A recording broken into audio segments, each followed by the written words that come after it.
সাল্লাল্লাহু আলাইহি ওয়াসাল্লাম একজন গ্রাম্য ব্যক্তি বিশ্বনবীর কাছে আসলো। আসার পরে সে বিশ্বনবীকে বলল, দুল্লানি আলা আমালিন ইদা আমিলতুহু দাখালতুল জান্নাহ। হে আল্লাহর রাসূল, আপনি আমাকে এমন একটা আমল বলে দেন, আমাকে এমন একটা আমল সম্পর্কে জানিয়ে দেন, ইদা আমিলতুহু, যখন আমি সেই আমলটা করব, দাখালতুল জান্নাহ, তখন কোথায় প্রবেশ করব? আমাকে এমন একটা আমল বলে দেন যে আমলটা করলে আমি জান্নাতে প্রবেশ করতে পারি। বিশ্বনবী বলেন, ফাকাল রাসূলুল্লাহ সাল্লাল্লাহু আলাইহি ওয়াসাল্লাম, তা'বুদুল্লাহ লা তুশরিকু বিহি শাইআন। আল্লাহর নবী তাকে তিনটা স্টেপে আদেশ করলেন। এক নম্বরে বললেন, তা'বুদুল্লাহ, তুমি কার ইবাদত করো? আল্লাহ তাআলার ইবাদত করো। লা তুশরিকু বিহি শাইআন, বা ইবাদত করার সাথে সাথে তার সাথে কাউকে শরীক করিও না। কি করিও না? শরীক করিও না। দুই নম্বর বলছেন, ওয়া তুকিমুস সালাতাল মাফরুজাতা, তোমার উপর যে নামাজগুলো ফরজ করা হয়েছে, এই পাঁচ ওয়াক্ত নামাজ তুমি কি করো? আদায় করো। ওয়া তুতিয়াজ যাকাতাল মাফরুজা মিন খায়রিন তাজিদুহু ইনদাল্লাহ ইন্নাল্লাহা বিমা তা'মালুনা বাসীর। وقال النبي صلى الله عليه وسلم أن أعرابيا أتى النبي صلى الله عليه وسلم قال دلني على عمل إذا عملته دخلت الجنة. فقال رسول الله صلى الله عليه وسلم تعبد الله لا تشرك به شيئا وتقيم الصلاة المفروضة وتؤتي الزكاة المفروضة وتصوم رمضان إلى آخر الحديث أو كما قال عليه الصلاة والسلام. আল্লাহ পাকের অশেষ মেহেরবানি যে রব্বুল আলামিন আমাদেরকে রহমত ও মাগফিরাত নাজাতের মাসে, পবিত্র মাসে আল্লাহ তাআলা মাগফিরাতের দিনের পবিত্র রমজানের দ্বিতীয় জুমায় আল্লাহ পাকের ঘরে আসার তৌফিক দান করেছেন। সেজন্য আমরা শুকরিয়া আদায় করি, সকলে বলে আলহামদুলিল্লাহ। অনেক মুসল্লি আছে যারা রহমতের দিনে ছিল কিন্তু মাগফিরাতের দিন আসার আগে মারা গিয়েছে। আল্লাহ পাক আমাদেরকে যে হায়াতে তাইয়্যিবা দান করেছেন, এজন্য আল্লাহ পাকের বেশি বেশি শুকরিয়া আদায় করতে হবে। রব্বুল আলামিন সূরা ইব্রাহিমের মধ্যে বলেন, লা ইন শাকারতুম লা আযীদান্নাকুম ওয়া লা ইন কাফারতুম ইন্না আযাবী লাশাদীদ। আমি আমার বান্দাকে যখন নিয়ামত দান করি, সেই নিয়ামতের যদি শুকরিয়া আদায় করে, আমি আল্লাহ তাআলা তার নিয়ামতের মধ্যে আরো বৃদ্ধি দান করি। সুবহানাল্লাহ। আর যদি আমার নিয়ামত পাওয়ার পরে দিয়ে আমি আল্লাহ তাআলার কদর না করে, নিয়ামতের শুকর আদায় না করে, আমি আল্লাহ তাআলা তার কাছ থেকে তার সেই নিয়ামতটা আমি ছিনায়া নেই। এবং আল্লাহ তাআলা শেষে আবার জানাই দিয়েছেন, দেখো আমি আল্লাহ তাআলার নিয়ামতের শুকরিয়া আদায় করবে না তো ইন্না আযাবী লাশাদীদ, শুধু শুকরিয়া আদায় না করলে আমি তোমার থেকে নিয়ামত ছিনিয়ে নেব এমনটা নয়। আমি তোমাকে ইন্না আযাবী লাশাদীদ, জেনে রাখো আমার আযাবটা অনেক কঠিন। নাউযুবিল্লাহ। তা নিয়ামতের কদর না করলে আল্লাহ তাআলা নিয়ামত ছিনায়া নেন। শুধু ছিনায়া নেন না, এটাও বলে দিয়েছেন যে আমার আযাবটা কঠিন, তুমি যে নিয়ামতের শুকরিয়া আদায় করতেছো না, এই না শুকরিয়ার কারণে নিয়ামত তো ছিনাই নিব, সাথে সাথে আমি তোমাকে কঠোর আযাবের মধ্যে তোমাকে আবদ্ধ করে ফেলবো। নাউযুবিল্লাহ।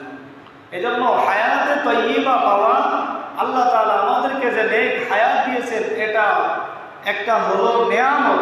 আর এই নিয়ামতের কদর করতে হলে, শুকরিয়া আদায় করতে হলে কিভাবে করতে হবে? যে ইবাদত, হায়াতের শুকরিয়া হলো নেক আমলের মাধ্যমে। কিসের মাধ্যমে? নেক আমলের মাধ্যমে। আমার অনেক টাকা পয়সা রয়েছে, কিন্তু আমি সেটা শুকরিয়া যদি এক একটা শুকরিয়ার সেক্টর আছে। যেমন আল্লাহ তাআলা কোনো মানুষকে সুস্থ শরীর দিছে, খুব সুঠাম দেহের অধিকারী বানাইছে, সে শুধু জিহাদে না গিয়ে, ভালো কাজের আদেশ না দিয়ে, অন্যায়কে প্রতিরোধ না করে, শুধু যদি আলহামদুলিল্লাহ আলহামদুলিল্লাহ বলে, আল্লাহ তাআলা বলেন তার শরীরের শুকরিয়া আদায় হলো না। কারণ শরীরের শুকরিয়া আদায় হলো কিভাবে? জিহাদ যদি হয়, জিহাদের ময়দানে গিয়ে তুমি শরীক হও, যদি জিহাদ না হয় তাহলে অন্যায় কাজের তুমি প্রতিরোধ করো। এটা হলো শরীরের শুকরিয়া। মালের শুকরিয়া কি? আল্লাহ তাআলা একজন ব্যক্তিকে অনেক ধন দিয়েছেন, সম্পদের মালিক বানাইছেন, সে যাকাতও দিল না, ফিতরাও দিল না, দান করলো না, সদকা করলো না, ভালো কাজের প্রতি সহযোগিতা করলো না, সারাদিন মসজিদে বসে বসে যে তাসবিহ দিবে আলহামদুলিল্লাহ আলহামদুলিল্লাহ বলে, বিশ্বনবী বলে এটা শুকরিয়া আদায় নয়। আল্লামা তাফসীর বাইজুরীর মধ্যে উনি লেখেন, মুসান্নিফ, এটা শুকরিয়া হলো কিসের মাধ্যমে? মাল আল্লাহর রাস্তায় খরচ করলে মালের শুকরিয়া আদায় হয়। ঠিক তদ্রূপ শরীরের ইবাদত, শরীরের শুকরিয়া কিভাবে হবে? শরীরের শুকরিয়া আদায় হবে আল্লাহ পাকের ইবাদত করার মাধ্যমে। আপনাকে আল্লাহ তাআলা সুস্থতা দিয়েছেন, আপনি বসে বসে আলহামদুলিল্লাহ না ইবাদত করা বাদ দিয়ে ঘরে বসে আছেন আর আলহামদুলিল্লাহ বলতে হবে না। শরীরের শুকরিয়া হলো কি? ইবাদত করতে হবে। তাহলে যদি আপনি সঠিক ইবাদত করতে পারেন তাহলে আল্লাহ তাআলা আপনার শরীরকে, আল্লাহ তাআলা যে বলছেন যে লাযীদান্নাকুম, আমি আল্লাহ তাআলা তার নিয়ামতকে বৃদ্ধি করে দেব, তাহলে দেখবেন আল্লাহ তাআলা আপনার হায়াতে যে তাইয়্যিবা দান করেছেন সেটার মধ্যে আরো বৃদ্ধি দান করবেন। সুবহানাল্লাহ। আজকের আলোচনার যে মূল বিষয়, 4টা পয়েন্টে আলোচনা হবে। 1 নম্বর হলো যাকাত কি ফরজ নাকি ওয়াজিব নাকি সুন্নাত। 2 নম্বর হলো যাকাত কাদের উপর ওয়াজিব, যাকাত কাদের উপর ওয়াজিব। 3 নম্বর হলো যাকাত আমরা কাদেরকে দিব এবং কাদেরকে দিব না, অর্থাৎ কাদেরকে যাকাত দেওয়া জায়েজ আর কাদেরকে যাকাত দেওয়া জায়েজ নয়। 4 নম্বর হলো আপনি আমি যদি যাকাত আদায় না করি তাহলে যাকাত না আদায় না করার শাস্তি নেই। 1 নম্বর, যাকাত কি ফরজ নাকি ওয়াজিব? আল্লাহ তাআলা কোরআনের অসংখ্য আয়াতে বলে দিয়েছেন, ওয়া আকিমুস সালাতা ওয়া আতুজ যাকাতা ওয়ারকাউ মা'আল রাকিঈন। হে মুমিনগণ, তোমরা প্রথমে কি করো? নামাজ কায়েম করো, তারপরে যাকাত আদায় করো। ওয়ারকাউ মা'আল রাকিঈন, এবং রুকুকারীদের সাথে রুকু আদায় করো। সূরা লোকমানের মধ্যে আবার আল্লাহ তাআলা বলে দিয়েছেন যে ওয়া আকিমুস সালাতা ওয়া আতুজ যাকাতা ওয়া মা তুকদ্দিমু লিআনফুসিকুম মিন খায়রিন তাজিদুহু ইনদাল্লাহ ইন্নাল্লাহা বিমা তা'মালুনা বাসীর। হে আমার বান্দারা, তোমরা নামাজ কায়েম করো, যাকাত প্রদান করো। কি করো? যাকাত প্রদান করো। শুধু কেন? ওয়া মা তুকদ্দিমু লিআনফুসিকুম মিন খায়রিন, তোমরা যা কিছু তোমাদের নেক আমল অগ্রগামী করো, নেক আমল করে তোমার নেক আমলের খাতায় যে সকল নেক আদায় করো, তাজিদুহু ইনদাল্লাহ, সেটা তোমরা আল্লাহ তাআলার কাছে পাবে। ইন্নাল্লাহা বিমা তা'মালুনা বাসীর, জেনে রাখো নিশ্চয়ই আল্লাহ তাআলা তোমরা যে আমলটাই করো না কেন, আল্লাহ তাআলা সমস্ত নেক আমল, বদ আমল সব কিছু আল্লাহ তাআলা দেখেন। সুবহানাল্লাহ। এই 2 আয়াত দ্বারা বোঝা গেল যে যাকাত কি ফরজ। আল্লাহ তাআলা কিভাবে বুঝলাম?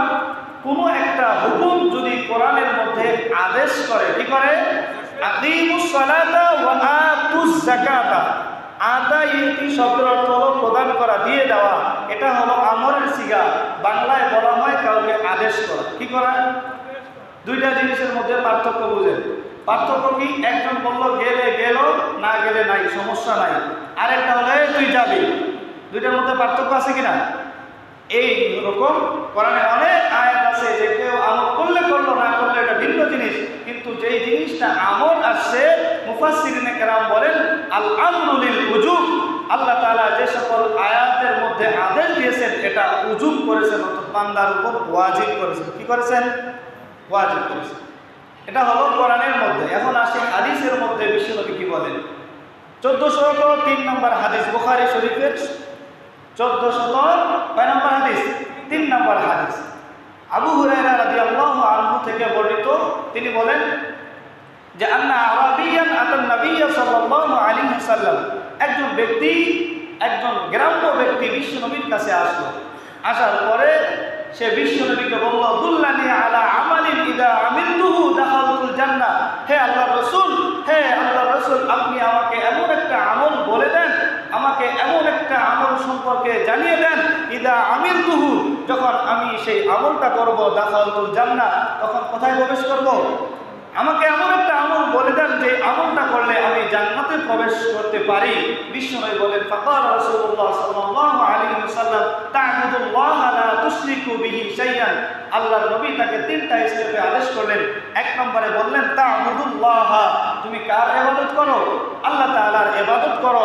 লা তুশরিকু বিহি শাইআন, বা ইবাদত করার সাথে সাথে তার সাথে কাউকে শরীক করিও না। কি করিও না?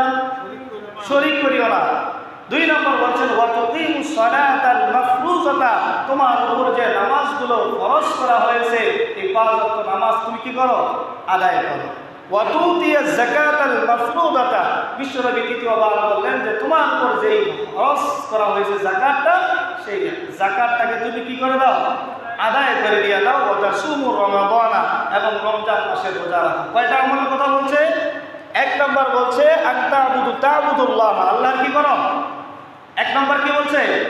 আল্লাহর ইবাদত করতে বলছে। দুই নম্বর আল্লাহর সাথে কাউকে শিরিক করতে কি করতে? শরীক করতে নিষেধ করেছে। তিন নম্বর বলছে নামাজ আদায় করো। চার নম্বর বলছে যাকাত প্রদান করো। পাঁচ নম্বর বলছেন রমজানের রোজা রাখো। পালা, অতঃপর ওই ব্যক্তি, ওই গ্রাম্য ব্যক্তি বললে ওয়াল্লাযী নাফসি বিয়াদিহি, হে আল্লাহর রাসূল, আমি আমার জীবনের কসম করে বলতেছি লা আযীদু আলা হাযা, আপনি যে আদেশগুলো আমাকে করেছেন পাঁচটা আদেশ, এই আদেশের উপরে আমি কোনো কিছু বৃদ্ধি আমল করব না, ওয়ালা আনকুসু, এবং তার চাইতে কোনো কিছু কম করব না। তখন বিশ্বনবী কি বলল যে মান সাররাহু আইয়ানজুরা ইলা রাজুলিন মিন আহলিল জান্নাহ, যে আসো কি তোমাদের উপস্থিত কেউ আসো, এমন কোনো ব্যক্তি আসো যে জান্নাতি মানুষকে দেখতে চাও। কাকে দেখতে চাও? দুনিয়াতে তো এখন আল্লাহ তাআলা কাউকে জান্নাত দেয় নাই, দিছে। তো বিশ্বনবী বলল যে আসো এমন কোনো আগ্রহী ব্যক্তি যে জান্নাতি কোনো ব্যক্তিকে দেখতে চাও, যদি থেকে থাকো ফালিয়ানজু ইলা হাদা, তাহলে এই ব্যক্তিকে দেখে নাও। কি করে নাও? এই ব্যক্তিকে দেখে নাও। এই ব্যক্তি যেহেতু কি বলছে যে আমি এই যে পাঁচটা আমল বলেছেন আমাকে, এই পাঁচ আমলের মধ্যে আমি বৃদ্ধিও করব না, আর এই পাঁচটার মধ্যে কমতিও করব না। বিশ্বনবী বলছেন যে মান সাররাহু আইয়ানজু ইলা রাজুলিন মিন আহলিল জান্নাহ, যদি তোমরা জান্নাতি ব্যক্তিকে দেখতে চাও তাহলে এই ব্যক্তিকে দেখে নাও। সুবহানাল্লাহ। এর দ্বারা বোঝা গেল যে যাকাত যে ওয়াজিব, বিশ্বনবীও আদেশ করেছেন, করছেন না? তা আল্লাহ তাআলাও আদেশ করছেন, বিশ্বনবীও কি আদেশ করছেন? যাকাত দেওয়ার কথা বলেছেন। কাকে বলছেন? তার সাহাবায়ে কেরামকে বলছেন। এমন অসংখ্য হাদিস আছে। আপনারা বুখারী শরীফে, এখন তো ইন্টারনেটের যুগ, মোবাইলে সার্চ দিলে হবে বুখারী শরীফের হাদিস, একেবারে 1390 থেকে নিয়ে 1420 পর্যন্ত শুধু যাকাতের হাদিস। অসংখ্য হাদিস তো বলার সময় নেই, আপনারা যদি কেউ দেখে নিতে চান দেখে নিতে পারেন।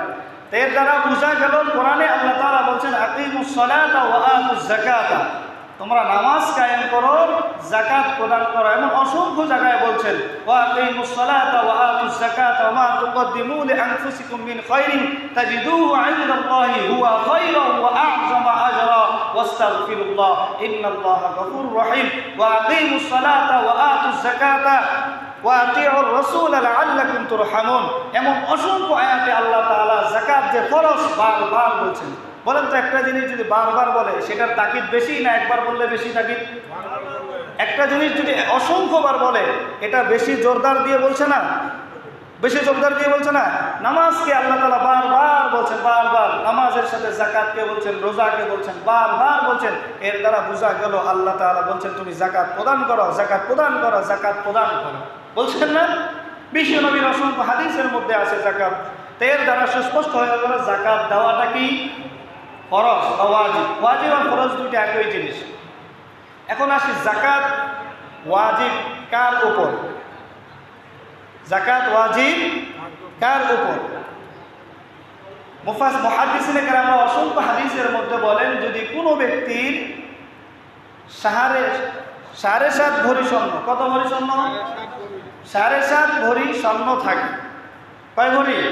7.5 ভরি স্বর্ণ। অথবা একজন ব্যক্তির শুধু স্বর্ণ আছে, কি আছে? অন্য কোনো টাকা নাই, যদি শুধু স্বর্ণ থাকে, কয় ভরি? 7.5 ভরি স্বর্ণ।